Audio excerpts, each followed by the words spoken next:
రాజులకు రాజును, ప్రభువులకు ప్రభువును, అనంత జ్ఞాని యగు ప్రభువైన యేసుక్రీస్తు వారి పరిశుద్ధ నామములో సంగమునకు వందనములు.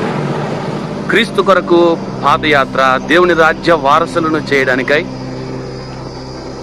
ఈరోజు విసనపేట నుండి తెల్లదోరపల్లి ఆన్ రోడ్డు మీద ఈ యొక్క మన చర్చి నుంచి ఇవ్వబడిన యోహాను సువార్త, అలాగనే కరపత్రాలు ఇవన్నీ దారి పొడుగునా పంచుకుంటూ క్రీస్తు కొరకు పాదయాత్ర, దేవుని రాజ్య వారసులు అవడానికే పాదయాత్రలో కార్యక్రమంలో భాగంగా ఈరోజు తెల్లదోరపల్లి నుండి విసనపేట నుంచి తెల్లదోరపల్లికి ఈ రకంగా ప్రభువైన యేసుక్రీస్తు వారి యొక్క సువర్తమానము దారి పొడవునా ప్రకటించుకుంటూ ఈ కరపత్రాలు పంచుకుంటూ వెళ్ళటం జరుగుతుంది.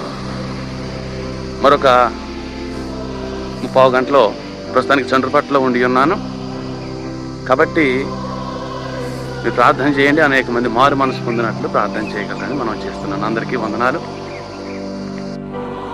దేవుని బిడ్డలారా, తెల్లదోరపల్లి గ్రామం చూసుకొని తిరిగి విసనపేటకు బయలుదేరటం జరిగింది. ఇక్కడ గమనించినట్లయితే బండి ఆగిపోయినటువంటి ఒక వ్యక్తి ఇక్కడ ఉన్నాడు. ఇంకోండి బాబాయ్, ఈ పుస్తకం తీసుకోండి.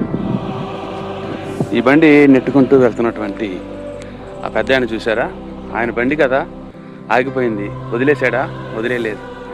అదే రీతిగా నశించిపోయే ఆత్మలను రక్షించడానికి మనము కనీసం చెమట చుక్కను కూడా చిందించకపోతే అనవసరం. ప్రభువైన యేసుక్రీస్తు వారు పరిశుద్ధుడైనటువంటి మహా గొప్ప దేవుడు, మహాకాశాలు పట్టజాలని దేవుడు, మన కోసం నరావతారిగా భూమి మీదకి వచ్చిన మహా గొప్ప దేవుడు, మన కోసం ఆఖరి రక్తపు వరకు కార్చిన మహా గొప్ప దేవుడు. ఆ ప్రభువు కోసం మనము కూడా నలగగొట్టబడాలి, విరవబడాలి, అనేక మందికి సాక్షిగా ఉండాలి. మన యొక్క సేవా జీవితం అనేక మందికి ఆలోచన కలగజేసే విధముగా ఉండాలి. అందుకే నా బ్యాగ్ వెనకాల ఒక అట్ట ఉంటుంది.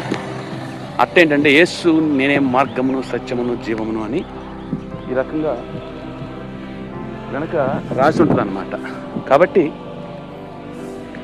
ప్రార్థన చేయండి.